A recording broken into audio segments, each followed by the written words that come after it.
Okay, hi. This is something really important that a lot of people need to understand. First of all, whenever I say the West, I mainly mean USA, UK, and Canada. Okay? When I say Europe, I do not mean the West. But anyway, for now, I'm only comparing the European Union and the USA. Okay? This is very important. This is the share of global wealth. Okay? Which means, very basically, just how much money is there in the world. Okay? Let's say there's just $100 in the world. Just $100. The US, since 1970, has stably been around 25 bucks or 25%. Okay? Look at the EU. See, as of 2012, read it. There are 27 members, states, even though they weren't actually that many until recently. Again, keep that in mind. So, obviously, since 1970, a bunch of new countries have joined the European Union.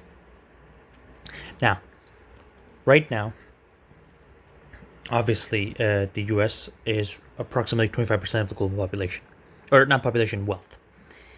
If Canada decides to just join the US, Canada's approximately 2.5%, let's just say 3%. So if they just become one country or one economic union, then what's 25 plus 3? 28% of the entire global wealth. So they would have $28 of all the money in the world. The EU has been gaining members. Okay, although I know this year they technically officially lost the UK, but other than this, they've always been gaining members. So logically speaking, every time somebody joins this union, you should be gaining wealth. And this is why there's these tiny spikes. See, there's a tiny spike in the EU at around 1976. There's a tiny one around 1982. Tiny spike in 1993. Tiny spike in 1996.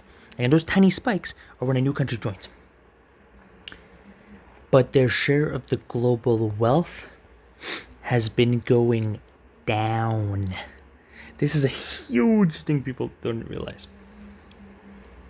This is why everybody always thinks, oh, America is on the verge of collapse. America is a country that wears its heart on its sleeve. Okay?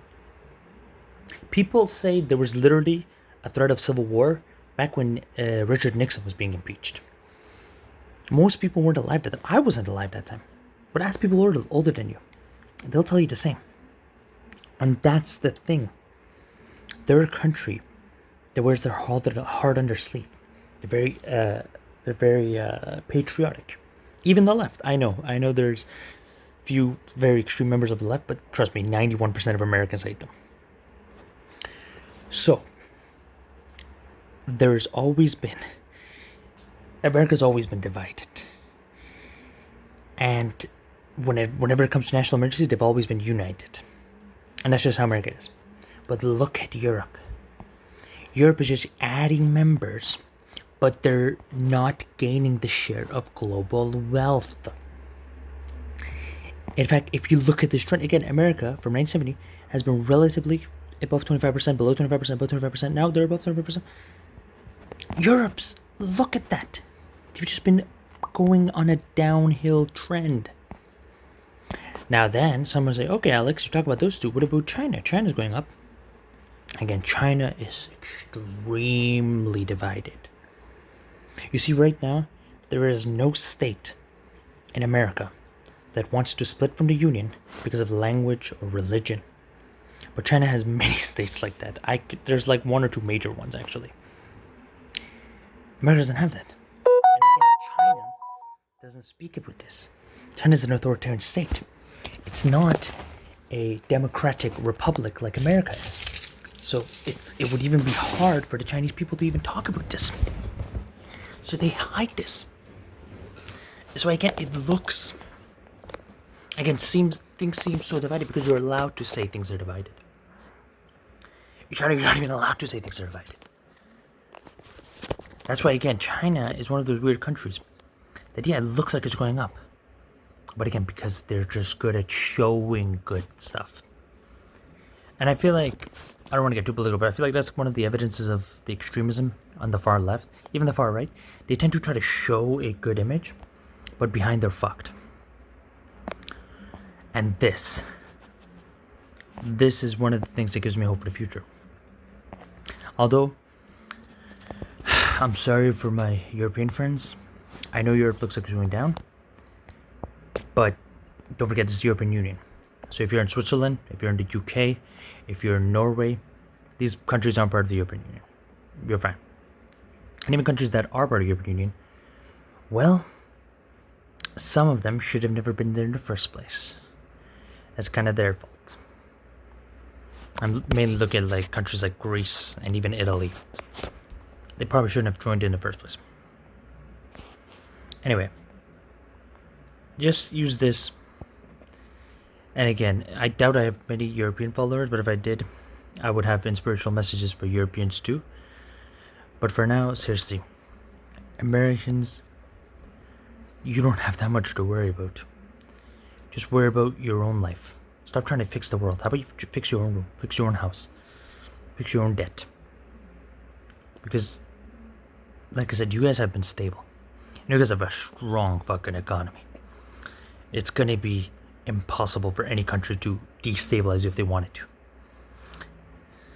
But Europe, I mean, I love Poland, but seriously, Poland is like this military powerhouse that stands between Russia and Europe.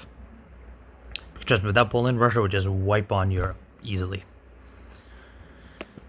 Anyway, then what you think in the comment section below. And again, remember this. And this for me, the most shocking part, this was an accident making this an inspirational video. What shocked me the most is I'm like, wait a minute, did I misread this graph? How is Europe going down? They're gaining members. It's like I have a company and someone else has a company, and we decide to merge our companies. Logically, we will gain money automatically, just because we both had money, and we just put our money together. That's automatically more money. But no, in terms of global health, no. They, like I said, there's a tiny spike, but they still went down. That's, wow.